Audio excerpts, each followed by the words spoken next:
Hello friends जय जगन्नाथ मु सुब्रत कुमार आपको सबुजना सुब्रत एक्सप्रेस को स्वागत करुच्ची। आशा करुच्ची आपने बहुत भल थे।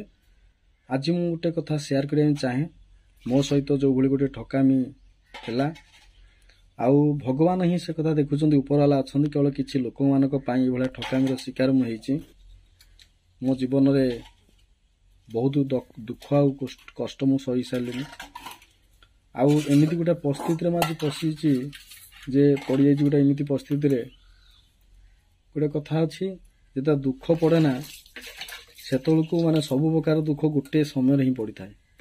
जमी देखु आज मु बाघर 7 वर्ष पर किछि दिन पर बापा हवा जाऊँगी। आमर गोटे खुशी आसी कहले चले ता भितर दुख कौटी ना कौटी अच्छी से जमीती से सुख को माड़ी बसी। आज मु संडे थिला आज मोर ट्यूशन छुट्टी थिला। आज मु जाइथिली गोटे जगह को जाइथिली। आज किछि भोजन करिया पे हमर माछ मांस नै के आस्थिली घर को फेरुथिली समय रे सब जीवांकर आज टी इच्छा थिला कि माछ मांस खाया पे से बाटर आसला समय गोटे लोकटी मते अटकेला। जो लोकटा पई मु बहुत बड़ हैरान पड़िछि। केवल तारी पई केवल माने 6 लाख टंका मोर बर्बाद होइछि। एमिति गोटे कथा आज मुझे शेयर करी भाई मान विचार करेंगे।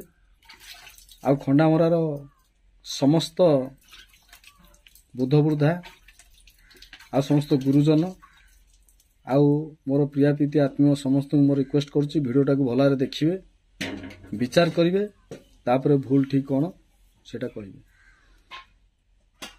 से दिन थिला 2019 मसीहा थिला जेतले मो बापा मेडिकल पड़ते स्ट्रोक होता से समय रे मोर बड़ भाई जने उच्च शिक्षिता जने 80,000 दरमा मझिया दी भाई 1 क्लास ठिकादार टंकार अभाव नहीं कुठा पर कुठा बाड़े कोटे टंकार संपत्ति किणी बिल्डिंग अच्छी धन संपत्ति किसी अभाव नहीं।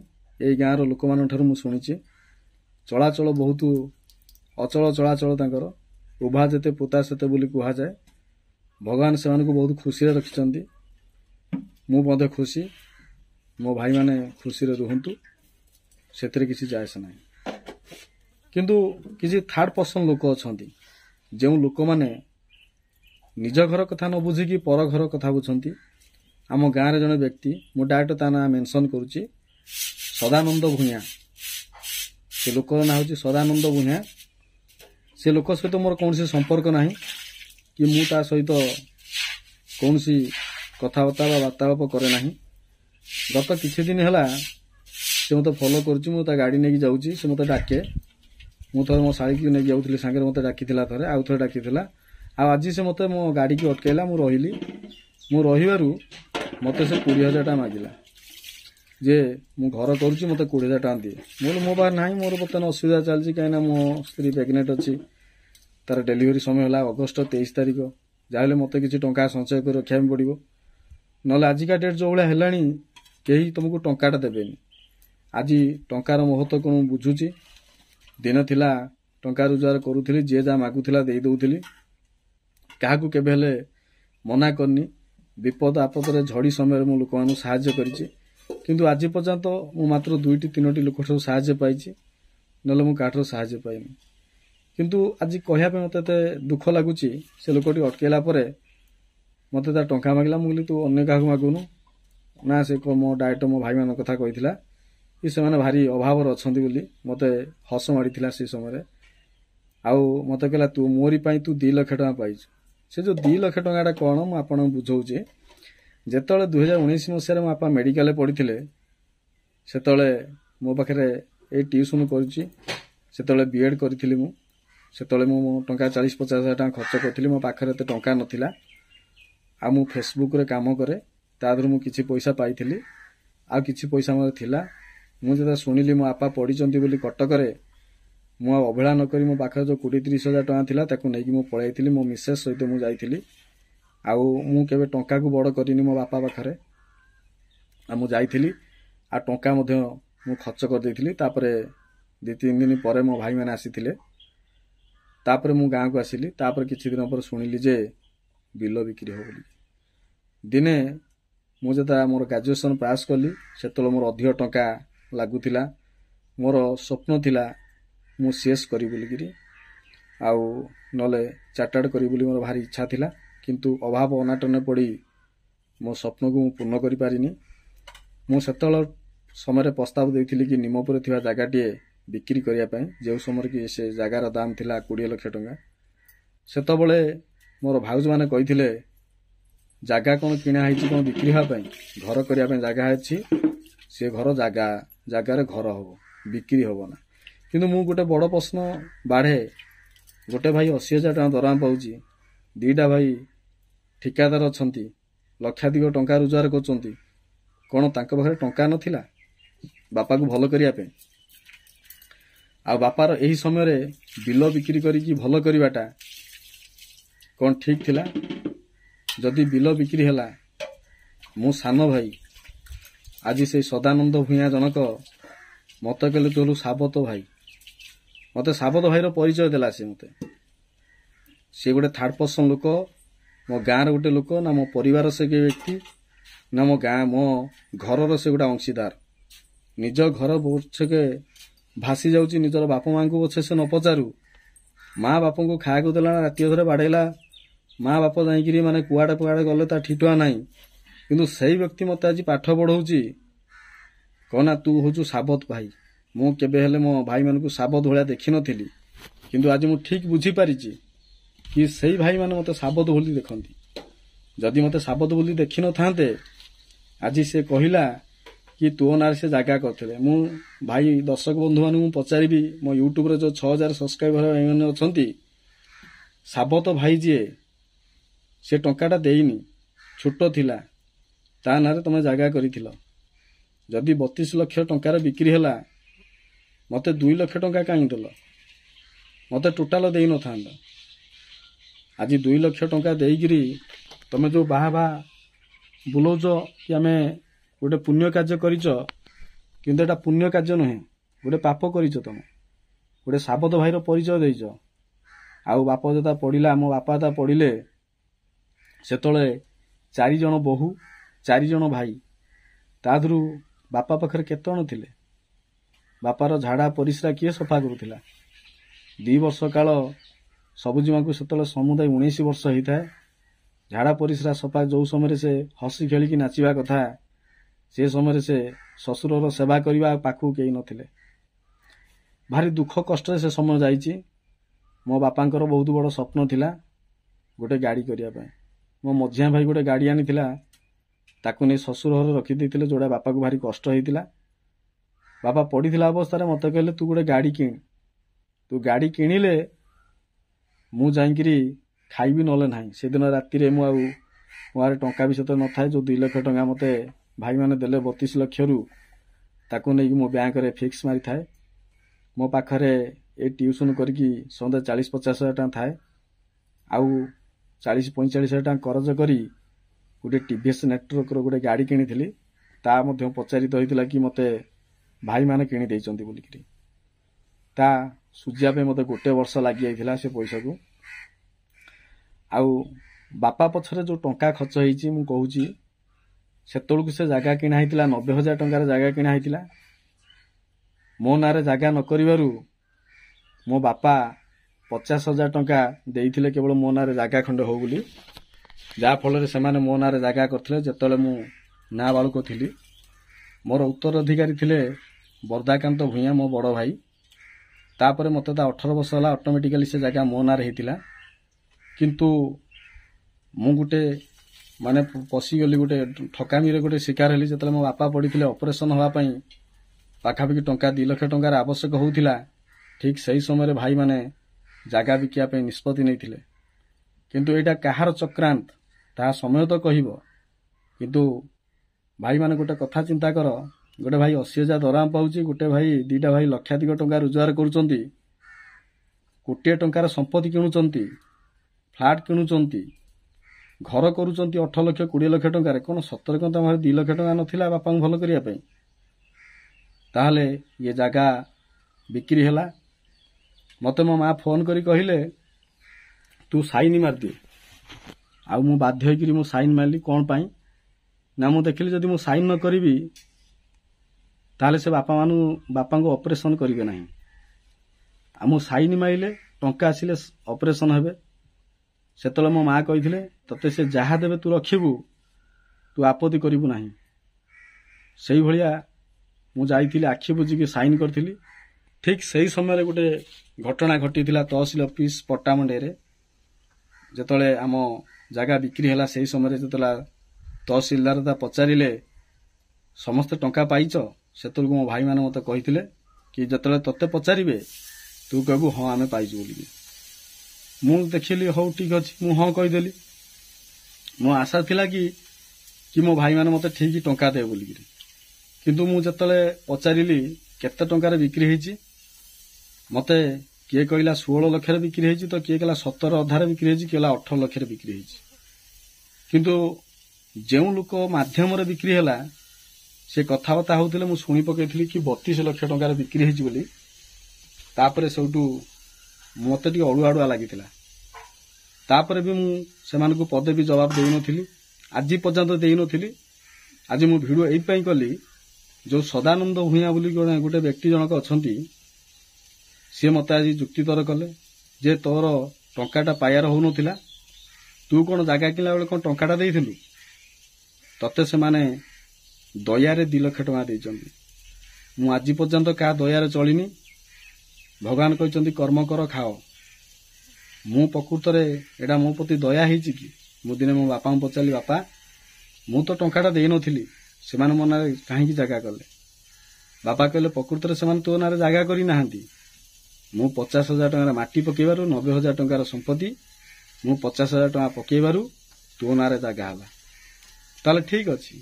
ମୁଁ ବି ଗୋଟେ କଥା ଲୋକମାନଙ୍କୁ ପଚାରି ବୁଝିବା ପାଇଁ ଚାହେଁ। ଆଜି ମୋ ବାପା ପଛରେ 2.5 ଲକ୍ଷ ଟଙ୍କା 2,40,000 ଟଙ୍କା ଖର୍ଚ୍ଚ ହେଇଛି। ଆଉ ତା ଦେହରେ ମଧ୍ୟ ମୋ ଭାଗ ଅଛି 30,000 ଟଙ୍କା ଦେଇଛି। ମୁଁ ପଛରେ 25,000 ଟଙ୍କା ଦେଇଛି, 50-55,000 ଟଙ୍କା ମୁଁ ଦେଇଛି। ସେଇଭଳି ହିସାବ କଲେ 4 ଭାଇ ହିସାବ କଲେ ସେଇଭଳି 2,20,000 30,000 ଟଙ୍କା ଖର୍ଚ୍ଚ ହେଉଛି। ଆଉ କିନ୍ତୁ 2,40,000 ଟଙ୍କା ଖର୍ଚ୍ଚ ହେଇଛି। କୋଉଠି 8-10 ଲକ୍ଷ ଟଙ୍କା ମୋ ସେୟାରରୁ ମୁଁ କମ୍ ଦେଇଛି।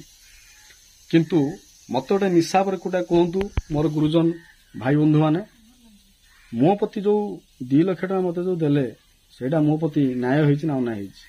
ଆଜି ସେ ସଦାନନ୍ଦ ମୋତେ କହିବାରୁ ମୁଁ ଅନେକ ପ୍ରକାର ବାଦ ବିବାଦରେ ଅଛି। ଏଇ ଯେଉଁ ଘରେ ମୁଁ ବସି ଆଜି ଭିଡ଼ିଓ ଖଣ୍ଡେ କରୁଛି, ସେ 2 ଲକ୍ଷ ଟଙ୍କା ଦେଇକି ଗଲା ପରେ ମୋ 3 ଭାଇ ଯାକ ଆଉ ଜଣେ ଏଠି ମୋତେ ଗୁରୁଜନ ଉପସ୍ଥିତ ଥିଲେ, ମୋତେ କହିଥିଲେ କି ଆମେ ଏଠାକୁ ଆସିବୁ ନାହିଁ, ଇଏ ଜାଗା ବାଡ଼ି ରହିଲା, ତୁ ଘର ଦ୍ୱାର କରିବୁ, ଆଉ ତୋର ରହିବି ତୋର ରହ, ଆମର କିଛି ଆସିବା ନାହିଁ। ଯଦି ତୋର ରହିବାର ଇଚ୍ଛା ଅଛି ତୁ ଏଠି ରହ। କିନ୍ତୁ ଏବେ ମୁଁ ଘର ଦ୍ୱାର ଖଣ୍ଡେ କରିବା ପାଇଁ ବାହାରିଲା ବେଳକୁ ଏଠି 3 ଜଣ ଯାକ ମାତ୍ର 1.5 ଗୁଣ୍ଠ ଜାଗାକୁ କହୁଛନ୍ତି ଆମେ ବାଣ୍ଟ କରିବୁ। ଗୋଟେ ଲାଟ୍ରିନ୍ ବାଥରୁମ୍ ମଧ୍ୟ ହେବ ନାହିଁ। ଏଇଭଳିଆ ପରିସ୍ଥିତିରେ ସେ ଲୋକ ମୋତେ ଆଜି 20,000 ଟଙ୍କା ମାଗୁଥିଲା ଘର କରିବା ପାଇଁ। ମୁଁ ତାକୁ ମନା କରିବାରୁ ମୋ ସହିତ ଯୁକ୍ତିତର କଲା। ମୁଁ ଖାଲି ପଦେ କହିଛି, ଆରେ ତମେ କାହିଁକି ସେମିତି, ତମେ ତ ଯେଉଁ କାମ ସବୁ କରୁଛ କୁକୁର ବି ଏଭଳିଆ କାମ କରିବେନି। ରାଗି କହିବାରୁ ମୋତେ ଡ୍ୟାସ୍ ଲଗେଇ ସୁଧାସୁଧି ଅଶ୍ଳୀଳ ଭାଷାରେ ଗାଳିଗୁଲଜ କରିବା ସହିତ ବଡ଼ ପାଟିରେ ପାଟି କରିଥିଲେ। ଆଉ ମୋର ଶିକ୍ଷାଗତ ଯୋଗ୍ୟତାକୁ ନେଇକରି ବ୍ଲେମ୍ ମଧ୍ୟ କରିଥିଲେ। ମୁଁ ଜାଣିଛି ଅଶିକ୍ଷିତ ଲୋକଙ୍କ ସହିତ ବଢ଼ିଲେ ନିଜର ମାନସମ୍ମାନ ଯାଏ। ଯେଉଁ ଲୋକ ନିଜ ବାପା ମାଙ୍କୁ ବାଡ଼େଇକିରି ବିଦା କରୁଛି, ହେଁସ ତକିଆକୁ ଫାଳ କରି ବାଣ୍ଟ କରୁଛନ୍ତି ଗାଁ ଦାଣ୍ଡରେ, ସେମାନଙ୍କ ଇଜ୍ଜତ କେତେ ମୁଁ ସବୁ ଜାଣିଛି। ଆଉ ସେଠାରେ ଉପସ୍ଥିତ ଥିବା ମୁଁ 3-4ଟା ଲୋକଙ୍କୁ ମଧ୍ୟ ଏ କଥା କହିଲି। କହିବାରୁ ସେମାନେ ମୋତେ ଜଣେ କହିଲା କି ତୁ ସାବତ ଭାଇମାନେ ତୋର ଅଧା ପାଇବା କଥା, ଆଉ ଜଣେ ଗୁରୁଜନ ଲୋକ କହିଥିଲେ କି ତୋ ବାଣ୍ଟ ପାଇବା କଥା, କିନ୍ତୁ ଏଇଟା ତୋ ପ୍ରତି ଅନ୍ୟାୟ ହେଇଛି। କିନ୍ତୁ ଆଜି ପର୍ଯ୍ୟନ୍ତ କିଛି ଲୋକ ଅଛନ୍ତି, ସେମାନେ କହୁଛନ୍ତି ଯେ ମୁଁ ଟଙ୍କାଟା ଦେଇନି କିନ୍ତୁ ମୋର ପାଇବାର ପଇସା ହେଉନି। କିନ୍ତୁ ପ୍ରକୃତରେ ଦର୍ଶକ ବନ୍ଧୁ ଭାଇମାନେ କହିବି, ମୁଁ ଛୋଟ ଥିଲି, ମୁଁ ତ ଟଙ୍କା ରୋଜଗାର କରୁନଥିଲି, ମୋ ନାଁରେ ସେମାନେ ଜାଗା କରିଥିଲେ। କଥାରେ ଅଛି ଯେତେ ଭାଇ ସେତେ ଘର, ନାଁରେ ଜାଗା ଅଛି ମାନେ ମୁଁ ମୋ ସେୟାର ପାଇବା କଥା। ତା ସହିତ ମୋ ବାପା ତ ମୋତେ କହୁଛନ୍ତି ନା 50,000 ଟଙ୍କା ଦେଇଛନ୍ତି ବୋଲି, କିନ୍ତୁ ଆଜି ମୁଁ ଥାନାର ଦ୍ୱାରସ୍ଥ ହେବା ପାଇଁ ଚାହୁଁଛି। କାହିଁକିନା ଆଜି ଯେଉଁ ଭାଷା ମୋତେ ସେ କହିଲା ସେ ଲୋକଟି, जे खरा भाषा करी कहीदेला शोधीदेला से बड़ लोक नुहे सहिबा लोक बड़ मु से भाषा को सह्य कर आसी किंतु मत बहुत जो राग चिड़ुला माने अन्य कौन से लोक होते सीधा गुरुजन न होता जदि मुझे सही बाड़े था आ थाना को बाहरी जावाई आज किंतु मु गोटे कथा पचारि जे बाप माँ को सेवा करियाला बेलू बांट ना टंका पैसा बांटला बहुत नबू किंतु सेवा करने बांट ना किंतु आज मो स्त्री मोर प्रेग्नेंट अच्छी डेलीवरी समय है अगस्ट मसरे आज गोटे खुशी विषय मु ता भितर मोर पुराणा कथा को आज से मन पकई मत बहुत कष्ट देछि मु से लोक कहवाई चाहे ग्रामवासी लोक मान कहवाई चाहे मुझे मो बापार गोटे पुओ मु साबत पुओ हो पारे कहीं सी आज बहुत जो बड़ पाटे से हाला करी कहला मु साबत पुओ साबत मार पुओ मु साबत मार पुओ बोली कौन मोर कौन जमीबाड़ी संपत्ति भाग ना जदि मोर भाग ना ताले आज सारा ओडिशा रे हजार हजार साबत पुओ माने सब थिबे साबत भौणी माने सब थिबे ताले साबत माने कौन एई भळा हैरान होतिबे ताले साबत हेले बोली कि कौन सब दुख मोरी ऊपर जीवो बंधु बांधव ठारू आरंभ करी कुटुंब परिवार को पोषी आसी आज प्राय 14 वर्ष है ना मान ना अभिमान ना कि भी ना आउ से निमपुर जगह जो किणा होता जो 32 लाख गला से साबत मार गोटे भौणी चलीगला गोटे झील चलीगला मोर गोटे भौणी चलीगला जी कि मोर सबुठार अति प्रिय भौणी किए कौन मर्डर कराई किए कौन से निजे मरी जाइए आत्महत्या करी से भाया खराब भाषा करी कहगला से मान भितरू गोटे भाई तो खराब करी कहला तापर दिन से कनियारी फल खाइला तापर मुंड विचलित होला तापर से आत्महत्या करथिला से भली आमे ता निमपुर रहलु गाँव रे गोटे मोर सान भणी रहिला बाप माँ को छाड़िक रहिले पिला छुआ मैंने अमनीष हो जाती सी भी से भली ता जीवन चलीगला दीदीटा भौणी मोर चलीला मो परिवार पूरा नष्ट हो गला आज मते से कहूची कौन ना मो साबत आज तू मो पर घरे तू मुंड खेलौछ मु तो तो घरे मुंड खेलौनी तू भी गोटे पुओ जन्म करिचु आ देख ऊपर वाला देखुची तो पुओ केबेले मनीष हबनी कहीं ना तू पर कथार मुंड बरौचु पर घर भांगुचु आज जो भाषा कहीकि आसिलु मु हला तो छाड़ीची आउ को लोक होइतिले तते बोधे सेठी बोधे बाड़ी थांदा अनुमान आउ आजिकाली को दुनिया तो से जो जार मुलक तार किंतु मु गोटे कथा कहबी चारि भाई 32 लाख टंकार जगह बिक्री होईची मते 2 लाख टंका मिली ताहा कौन ठीक है मोती न्याय होईची ना अन्याय होईची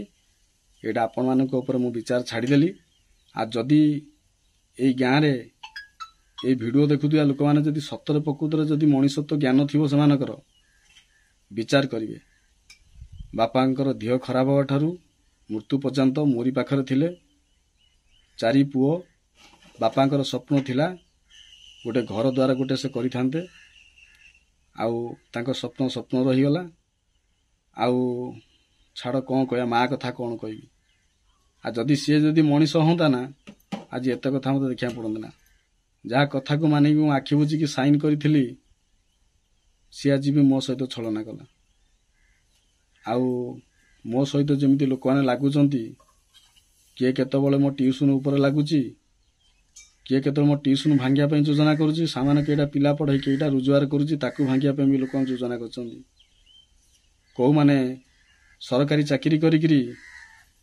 लक्षाधिक टंका पाउछंती सेमाने निज मर्जी रे कोचिंग ट्यूशन एभଳି अन्यान्य काम करुछंती किए कोचिंग सेंटर खोलुची तो किए पिला को फ्री रे मागणा पाठ पढ़ा करौची एमती करी माने टोटाल पर मो वृत्ति को मध्य से नष्ट कर सारे किछि लोक आइठे किछि लोक अछंती जो लोक माने कि मो पछ लागछन किंतु मु बुझी पानु जे मु कोन अभिशाप पाइकी जन्म होईची ना मोर किछ असुविधा अछि आउ मते तो एतिकी भय लागुची काली सकाळे मो जो पिलाटे जन्म हबो मो झियो की पुओ हबो सेमाने भी बड़ा स्ट्रगल ले मध्य बचिबे माने मु किछि भी मोर किछि आइडिया नाही कि मोर किछि भी बुद्धि मो मुंडू को जुटुनी मो का सहित मिसेनी कि का सहित बसा उठा करेनी निज घरे खाए निज घरे रहे गुड़ा लोक देख मु ता सहित कौन कथबार्ता नाही मु जाउची 4 दिन हेले मते लक्ष्य करके मते टार्गेट करके डाकिकी मो सहित झगड़ा फाटी करछि ताले जदि तू गोटे भल मनीषटा ताले कौन तो विचार कौन या थिला जेतबळे मु साइन मारिया जाई नथिली से लोकटी मते कहउथिला कि तू ट्यूशन करछु तू मासु 30,000 पाउछु 35,000 टका पाउछु आउ ताको 50,000 टका दियो से लोक कहउथिला आज कहउछि कोना से काले मो पाई मो भाई मानको मो साबत भाई माने से जेहेतु मते साबत कहउछि आ साबत मु जदि साबत हेली से भाई माने मो साबत भाई मानको गुड़ हाथ पड़ी 2 लाख टका मते से बोते करे दिथिला आउ मु जाउछि थानार द्वारस्थ बाकू जाउछि आ आपण माने सजेस्ट दियंतु थाना रे ए केस नै थाना रे पकिया उचित ना चुपचाप रहि जा उचित निहाती बारे कमेंट करिवे आ जने साबत भाई तार बिलवाड़ी धन संपत्ति रे बांट अछि ना नाही निहाती कमेंट करिवे आउ किछि लोक कहउछन कि 2 लाख टका से मोठ नबाकू चाहुचंती प्रकृत जदि तांकर नबार इच्छा थाए मो साबत भाई मानकर मो पो झो अक्टोबर 23 अगस्त 23 तारिख रे तांकर डेट अछि हेई सारंतु मोर पुओ की झोटा हेई सारू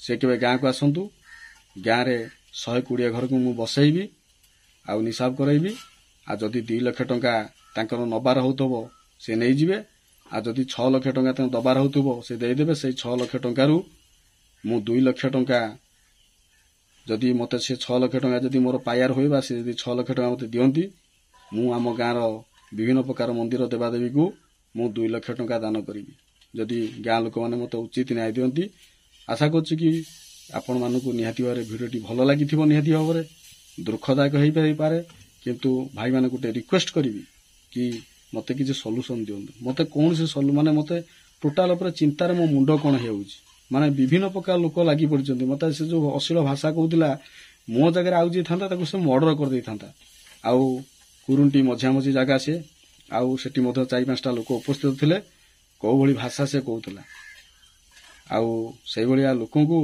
दिन 2 पर से मानक सब अरेस्ट करी थाना रे परिया कथा मु आज भाबुथिली थाना को जिया पई किंतु कोन करिमु किछि बुझी पानी आपण सजेशन देले मु सेई अनुसार किछि काम करी मो जीवन प्रति बहुत विपद अछि माने मते मारी देबा पई योजना कलेनी आउ केइटा दिन पर माने मो घर को खुशी फेरिबो किंतु माने मो खुशी को दुख रे परिणत करबा चाहउछन मते निश्चिंत भाବରେ किछि सहायता करंतु भाई माने।